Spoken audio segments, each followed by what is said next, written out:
Hey everyone, and welcome back to V's Budgets.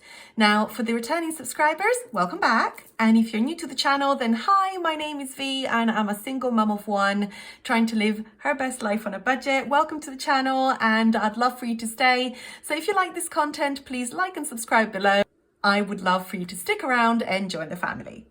Now today is going to be a bit of a different video, guys. I'm going to ramble a lot and basically I'm kind of going to show you what goes on behind the scenes in regards to preparing for like calculating things, etc., because I've got some good news to share. And as you can probably see by the title, I got paid a bonus. I didn't think it was going to happen, but yes, the company I work for decided to pay us a percentage of our bonus. It's not quite the full pot of money that we would have got because the company didn't quite hit the targets, but they did make some profit still. So we got paid a percentage of our bonus, which is still very, very good. So this video is really, I'm taking you along the journey to try and calculate what I'm going to do with this pay. And yeah, so get yourself a cup of tea and let's get into it. So let's start. And again, I'm going to apologize for rambling on. It is going to happen. So here's the situation. My normal pay is £3,363, right? That is my pay, 3,363. Another piece of good news is that my company has decided to increase my salary by 8% going into like from April 1st. So my next paycheck I should have a couple more £100 in my pay. So that's something to cover for the May budget. But anyway, so that's just something I wanted to share. And obviously I'm super, super grateful for that. Now, the bonus that I received from the company, and that was after tax, was £2,141. And that's bonus. So if we add this, £2,141, that gives us £5,504 as a total pay. Okay. So something else to note is that what I have from a savings point of view. So we have got my 3 months expenses, and that is £9,000. We've got my emergency fund, which is £1,000. We have got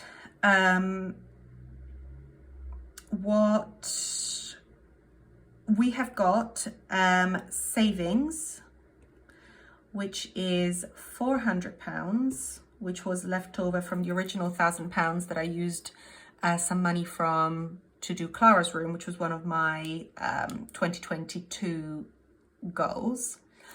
And then we have got a debt pot because I have been gathering money to pay towards my windows, and that is £950, right? So what are we going to do with this money, you guys? Well, to be honest, to me, it's a no-brainer. We're going to settle the debts first. So what I want to be doing is I don't want to touch the 3 months expenses, and I don't want to touch my emergency fund, right? I know I did a video a couple of weeks ago explaining to you that my childcare arrangements were changing and that I just needed to accept that one of those funds was going to be hit. And I am still of that frame of mind, but if I can try and make it work so that they don't need to be hit, I would be much happier. So let's see what we can do. So 5,504, that's the pay. Now let's add the £400 that we've got in savings. And let's add the £950 that we have got for the windows. So that, I'm going to put plus savings equals 6,854. And I'm basically going to put a little cross on this so that I know that I've used that money, right? So 6,854. Now, first things first, debt. So we're going to have the windows. It's minus 1,497. So minus 1,497. It's 5,357. But we've also got the mattress, which literally was down to the last two payments. So I think it was 80, actually, let me just check, 8522. So let's minus that, 8522. So that gives a total after paying the debt of £5,271.78. This is great, you guys. This is really, really good. Next, we are going to be looking at my next 4 months deficit, because I think I've just mentioned this, but because my childcare arrangements are changing. So basically myself and my ex are going from sharing custody of our daughter, pretty much split 50-50, which meant each having her one day at the weekend, to and her going to nursery only 3 days a week. We're increasing her nursery to 4 days for the next 11 weeks, and then it will be 5 days for the remainder 9 weeks until September before she goes to school. Because what that will allow us to do, as I've explained in a previous video, is to shift to a childcare arrangement whereby he has her every other weekend, which means that he gets better quality time with her, but I retain the majority of the custody. Obviously, he's going to sort of miss out on the 50-50 custody, but to be honest, she spends the majority of the time with her nanny anyway, because at the moment she's with her 2 days a week. So he doesn't really see her anyway, and he only sees her like Friday night until Saturday afternoon, or even Saturday morning till Saturday afternoon. So it's actually going to be better for him to see her from Friday night till Monday morning. He'll be responsible for picking her up and dropping her off to school/nursery, so it will work out. Anyway, long story short. However, because of these financial circumstances, what that means is that the burden of these financial decision to put her in more often, to get her used to 5-day weeks before school, means that the burden's on me. And I have calculated my monthly expenses for May, June, July, August, because April, May, June, July, and August, so the next 5 months. And I can tell you that due to my pay increase, what that means is that I'm going to be down. So I would be over, I would need to get £466 in order to end the month on zero. So what I'm going to do is I am literally going to subtract. So I'm going to put childcare, and I'm going to put £466. So we're going to subtract that. So what that gives me basically is I know that I'll be okay to cover the nursery expenses until she goes to school. And that still gives me £4,805.75. Now, obviously, my April expenses need to come out of this as well. And I've calculated that my April costs, which also will be it will include May's cost for nursery, will be, so that's my monthly cost will be £3,535.48. So minus £3,535 48. That would allow me to get down to zero, basically. So that means that what I have left is £1,270 and 30 pence. However, that is not the case because over the last week, and obviously I'll do a proper check-in, you guys, I'm not sure which video will go out first, but I'm in deficit on my account for my March expenses by £118. And that was partly because of putting my daughter into nursery for the month of March. Anyway, so minus £118, oh, minus 118, that gives me £1,152 and 30 pence. Sorry guys, actually that's not right. I'm not in deficit of 118, I'm deficit of 218, and I'm not gonna lie, I am gutted about this, but basically my partner's birthday was far more expensive than it should have been, but I don't mind so much because I did know that I had this bonus and I thought, you know what, let's have a really wild night, and I went basically like £150 over. It is what it is. So let's just, we're here. So I have £1,052 and 30. That is fine. Now in April, however, we are meant to be getting the £150 council tax rebate. So I'm going to add that on. So plus rebate of £150. That gives me £1,202 and 30 pence. Now, which means, right, stay with me, I've got my 3 months expenses still. I've got my emergency funds still. I have paid my debts and I have put my next 5 months childcare over costs. I don't even know how to call it, like my childcare amount that I know would be over away. I am now left with £1,202 30 pence. I've paid, basically I've kept aside my April costs, and this is where my goals come in. So let me take us back.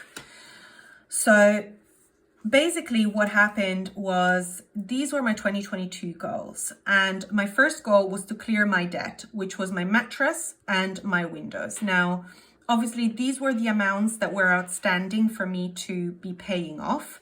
So now these have been achieved and I am technically now debt free, right? So we've done the debt. Maintain emergency fund and maintain 3 months expenses. I won't be taking that yet because we are still only March and, you know, we don't know what's going to happen, but we're definitely on the right track to make that happen.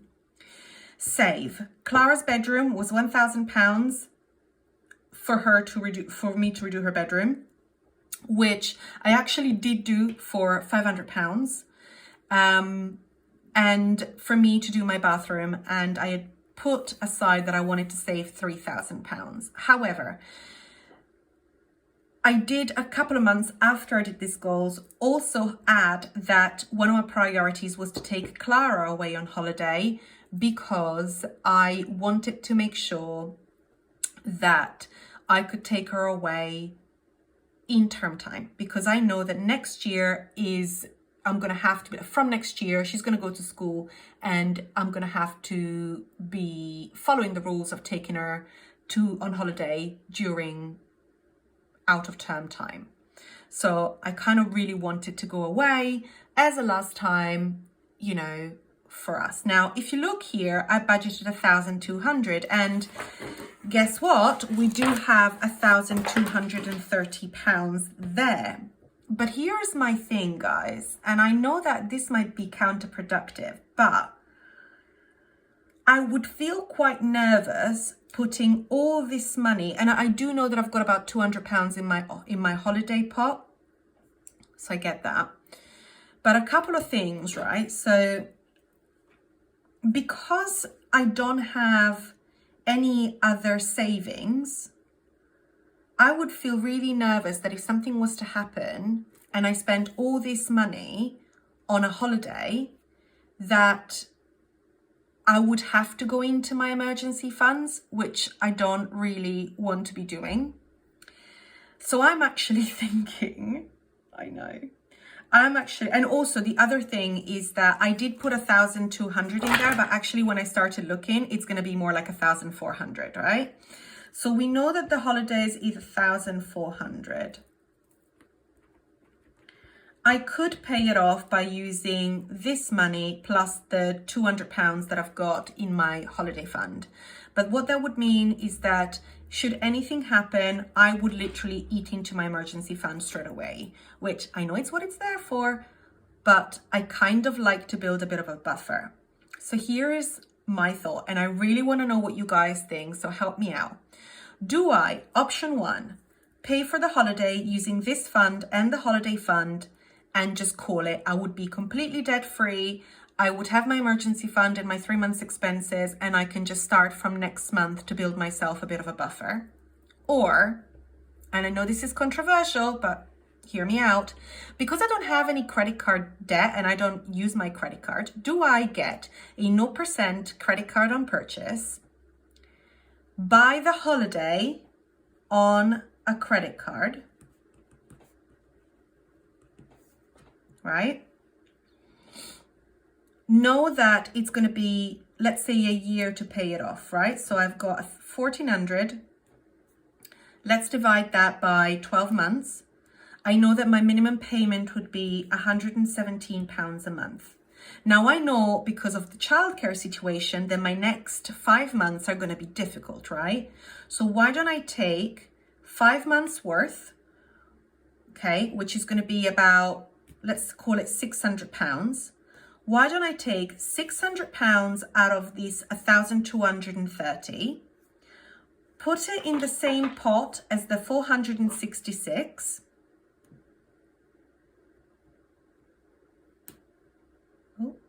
£1,202.30 minus 600. So that would leave me with £600 essentially as a part of these things. So basically I would have a pot, the savings pot would then become 600. I would be paying off the credit card £117 a month. And then from September, because I don't have such high childcare costs, I would actually be okay just paying it off as a monthly debt. And this time next year, or even earlier, to be honest, I would have paid it off.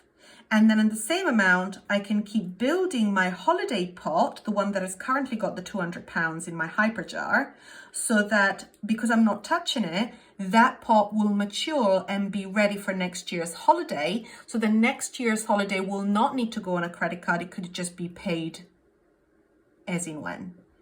I don't know if any of this makes sense, but essentially, do I take the risk, put all my money into a holiday, and then just only have the emergency fund as a fallback? Or do I put the money on the credit card and just pay it off over the next 12 months, keeping aside the amount for the next 5 months, because I know that they're going to be a bit tight, but still leaving me with a £600 buffer in my savings, so that if I do need to pay things off, or if some expenses come in, I've got that little bit of buffer. I could probably start doing a little bit of work on the bathroom.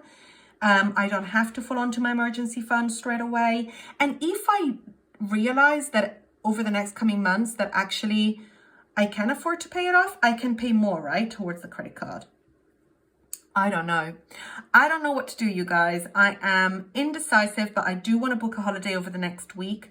So do let me know what your thoughts are. I am not really sure whether credit card debt would go against my credit score, whether it would help my credit score. I would really appreciate trying to find out from any of you if you've got any wisdom to share, because I don't really know what to do. But moral of the story, for the moment, I am debt free. For the moment, my windows and my mattress have been paid off. for the moment, I know that I will not be touching my 3 months and my emergency fund, and I'm going to be okay regardless. And this is just a very nice problem to have, and I completely appreciate that, and I am very, very aware of it, and I can only thank my company for actually deciding to pay me this bonus, because if I didn't have this, I would never be in this position, and I probably would not be able to take my daughter away. So I'm very lucky, and I completely appreciate that. But if you can give me some advice, I would really appreciate it. So I did say it was going to be super rumbly, so here we go. But I hope you've enjoyed it, and do let me know what your thoughts are in the comments below. And until then, bye.